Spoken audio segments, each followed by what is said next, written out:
Entrevista do dia. O crime estupro de vulnerável tem sido uma prática comum aqui na região do Caparaó. Muitas pessoas têm sido presas, enquadradas nesse crime. Por isso, para tirar as dúvidas, o delegado Sebastião Borges é o entrevistado de hoje. Muito bom dia, prazer tê-lo aqui com a gente logo cedo. Bom dia, Andressa. Bom dia, Patrício. Bom dia, ouvintes da 90.5. O prazer é todo meu de voltar aqui a esta rádio. Voltar a Guaçuí me deixa muito feliz, porque por aqui eu trabalhei 8 anos fixos, depois mais um ano, e fui muito feliz aqui em Guaçuí. Doutor, para a gente começar esse nosso bate-papo, vamos explicar para o pessoal que está ouvindo o que em si é o estupro de vulnerável. Veja bem, antes de entrar nesta seara, eu gostaria de parabenizar a todos os professoras do nosso Brasil, pela passagem, né, pelo dia de hoje, em homenagem. Nós sabemos que educar é muito difícil, ainda mais nos dias de hoje, e são abnegados, só pessoas abnegadas é que se dedicam, porque sabemos também que o salário não compensa, mas o amor, pelo prazer, o amor é muito importante. O sujeito é professor por vocação e não pelo interesse salarial, porque pelo interesse salarial não compensa. E o que seria, né, de nós sem os professores? Nós estaremos trabalhando aqui, né? Eu tenho uma passagem muito interessante, eu conto na minha época, né? Não tão distante, mas no colégio público que eu estudava lá no Rio de Janeiro, comecei a ser alfabetizado aos 7 anos, que antes não poderia, não tinha creche, não tinha pré-alfabetização, não tinha nada, né? E eu fiquei durante muito tempo numa sala de aula, parado, sem fazer nada. A professora não puxava, eu era tímido demais. Continuo, não é muito tímido. Muito tímido. E foi uma inspetora de alunos, chamada Maria Imaculada, nunca mais esqueci, que começou a mexer comigo dentro da sala de aula e me ensinar o alfabeto. Então tem que dar graças a esta inspetora de alunos, que não era nem tinha função de ficar ensinando, me ensinou. Vamos deixar de muita conversa, vamos entrar no tema de hoje. Então, estupro de vulnerável, que é um crime aí que tem chamado a atenção nos jornais. Muito, né? Muito. O estupro de vulnerável, ele se caracteriza, é uma modificação feita no Código há pouco tempo, que fala do artigo 217, que foi revogado, que era a sedução foi revogada, e foi criado esse estupro de vulnerável, que vem a ser ter conjunção carnal ou praticar qualquer ato libidinoso com um menor de 14 anos, ou seja, menor 14 com 13, 12 anos, menor de 14 anos. A lei diz assim: a pena é de 8 anos a 15 anos de reclusão. Regime fechado. Mas cabe fiança também? Não cabe fiança, em razão da pena ser tão elevada. E o que fica importante, Andressa, é o seguinte: caracterizado, vamos frisar bem, que a lei flexibilizou demais o crime hoje. Não basta, como antigamente exigia, a penetração pênis-vagina. Hoje basta um simples ato que leve a libido, ou seja, a satisfação sexual do autor do fato, que já é punido pela prática desse delito. E não adianta, doutor, a menor ou parentes irem à delegacia dizer que foi consentido. Porque... menor de 14 anos pode dizer que foi consentido, que o autor vai responder. Vai responder porque é estupro de vulnerável, né? Porque a lei admite, e nós entendemos também, que menor de 14 anos ainda não tem a sua formação, o seu discernimento sobre o que é certo ou errado, né? Porque é muito, muito novo, ainda é adolescente e não está com a mente ainda formada. Então, em razão disso, pouco importa o consentimento dela ou não. Teve um caso recente lá em Alegre, e a menina namora o rapaz que foi preso por tráfico semana passada, sexta-feira, e chegou na delegacia e queria visitar o namorado dela. Falei: quem é seu namorado? Você namora quem? Qual a sua idade? 13 anos. ele vai responder por estupro também, que você tem 13 anos. Já acumulou mais um crime. Mais um crime. É muito sério essa questão da sexualidade muito cedo. Também é um problema social, porque a gente vê, recentemente teve um crime em Guaçuí, premeditado, 3 pessoas, a vítima tinha relação sexual com um dos assassinos, com a filha de um dos assassinos, uma menor. Então, é um crime, infelizmente, que tem sido muito comum aqui. Depois eu vou falar sobre a estatística aqui de Guaçuí, né? E nós continuamos continuando comentar o artigo 217A, ele tem um parágrafo que pega tudo. Olha bem, incorre na mesma pena, quer dizer, de 8 a 15 anos, quem pratica as ações descritas no caput com alguém que, no caput ou na cabeça do artigo, no enunciado dele, por enfermidade ou deficiência mental. Veja bem, aí não tem idade não. Se tiver alguma enfermidade ou deficiência mental, em razão desta enfermidade ou da deficiência mental, não tem o necessário discernimento para a prática do ato, ou que, por qualquer outra causa, não pode oferecer resistência. Aí veja bem, André, essa pessoa tem, vou colocar uma doença aí muito conhecida, o síndrome de Down, não tem aquele discernimento total ainda, e se você praticar qualquer ato libidinoso com aquela pessoa, vai responder pelo estupro de vulnerável. E se resultar lesão corporal grave, a pena vai de 10 a 20 anos. Veja bem, que a gente pode causar lesão, pode machucar, pode até quebrar um braço. Pode ser agravado, correto? Então é uma situação que, veja bem, você deve pensar bem antes de cometer esse delito. É uma recomendação minha. Voltando à estatística, nós estamos alarmados com Guaçuí. Ao longo deste ano, né, de 2013, registrados já e apurados 7 casos de estupros de vulnerável. Um tentado em Divino de São Lourenço e outro consumado em 2 do Rio Preto. Alegre, nós temos 2 casos só e um em Jerônimo Monteiro. Então o Guaçuí está liderando aí. Está liderando o ranking, né, de estupro de vulnerável. Isso se deve, Andressa, eu tenho quase que certeza absoluta, pela proximidade, pelo grau de parentesco. Eu vou fazer uma colocação aqui, que é opinião minha, mas que deve ser observado.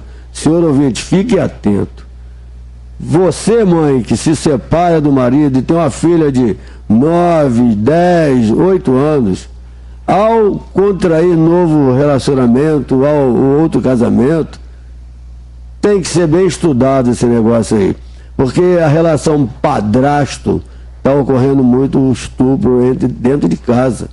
Geralmente a criança com 8 anos, ou 9 anos, fica com medo porque o padrasto, não estou dizendo que você não... E é um caso geral. É um caso geral, não.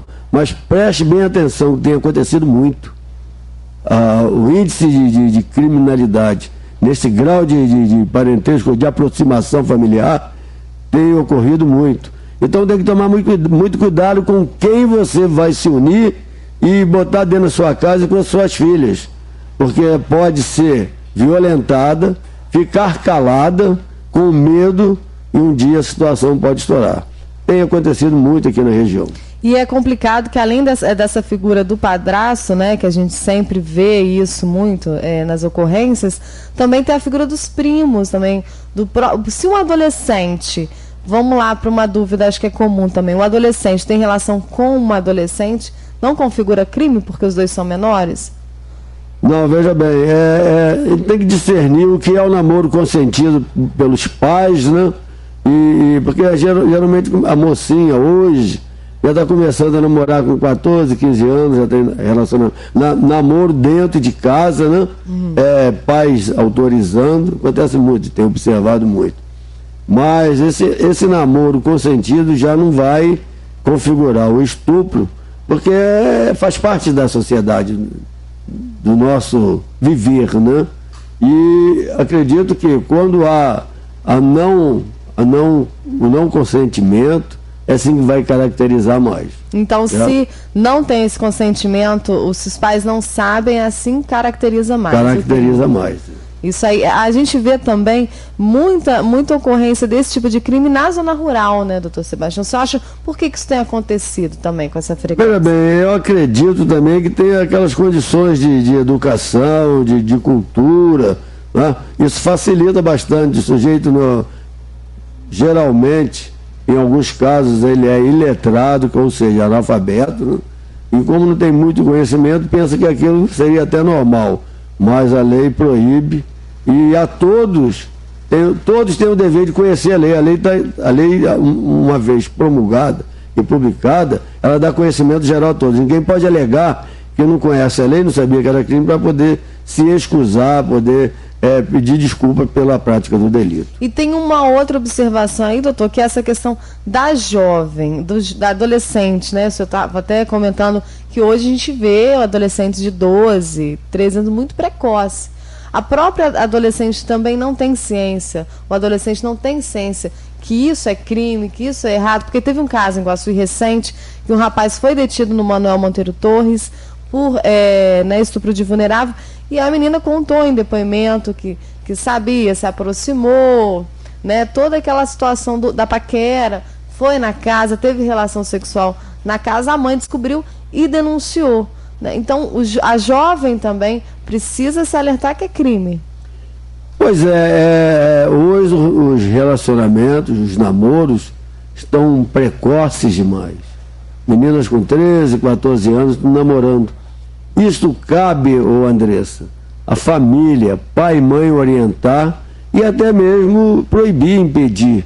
Porque ainda ela tem que se preocupar com o estudo, se formar, né? Arranjar um bom emprego, não já ficar com 13, 14 anos namorando. É educação familiar. Pai e mãe têm o dever de educar e até de impedir isso aí. Acontece muito, pai e mãe não concordam, a menina insiste, né? Mas com o tempo ela acaba caindo na realidade que está procedendo errado. E nesses casos o conselho tutelar é importante, muito importante, comunicar o conselho tutelar. O conselho tutelar faz um trabalho excelente nesse campo de orientação até para os pais e é muito importante, sim. A gente começou aí o programa hoje com esse caso, né, que o senhor ainda não tomou ciência, que foi mais para o final da noite, lá da criança de Dores, do Rio Preto, de 4 anos, né? A figura do padrasto volta à cena aí. Volta à cena a figura do padrasto, pelo que eu li, pelo que eu sei do fato. Ele agredia constantemente as enteadas, né? E culminou que no sábado ele agrediu tanto a menina de 4 anos, que ela foi internada na cidade de Espera Feliz, no hospital de lá, e veio a falecer domingo, né? Ou ontem, não sei bem. Ontem, né? No final da tarde. Ele foi detido porque ele havia descumprido medida protetiva anteriormente dada pela Justiça de Dores do Rio Preto e encontra-se agora para ser recambiado para o presídio lá na delegacia de Alegre. Passei muito rápido e não cheguei a vê-lo, mas se voltar a tempo eu quero ver quem é, conversar com ele, saber os motivos disso aí. Mas com certeza a falta de educação, de cultura, falta de estudo, isso também propicia a prática desses delitos. É um caso monstruoso, né? E o pai, eu sempre falei, a mãe tem o dever de educar o filho. Pode até dar umas chineladas na bunda, mas espancar, aí não. Aí é caso de polícia, né? Caso de polícia. Então, para a gente encerrar essa participação, doutor, vamos conversar para ver essas dicas que ficam, né? O pai que está ouvindo, a mãe que está ouvindo, pais separados, os avós que às vezes cuidam dos adolescentes, dos netos, né? Que não sabem mais a quem recorrer, né? O que fica? A gente vê que ainda, infelizmente, muita adolescente grávida, né? E muitas provenientes de estupros, assim. De estupro, Veja bem, eu acho o seguinte, é raro acontecer entre pai e filha, mas acontece.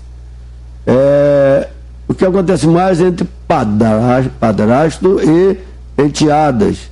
Ele tem que ter muita cautela, como falei antes. A menina também tem que se preocupar com o estudo, não ficar preocupada já em namorar.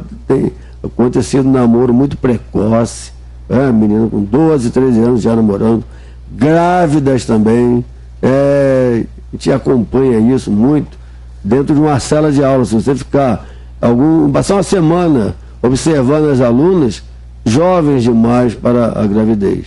Está havendo um certo relaxamento dos pais no sentido de orientar, de educar a filha e colocar na cabeça dela que isso aí não vai ser bom para ela, vai estragar a vida cedo.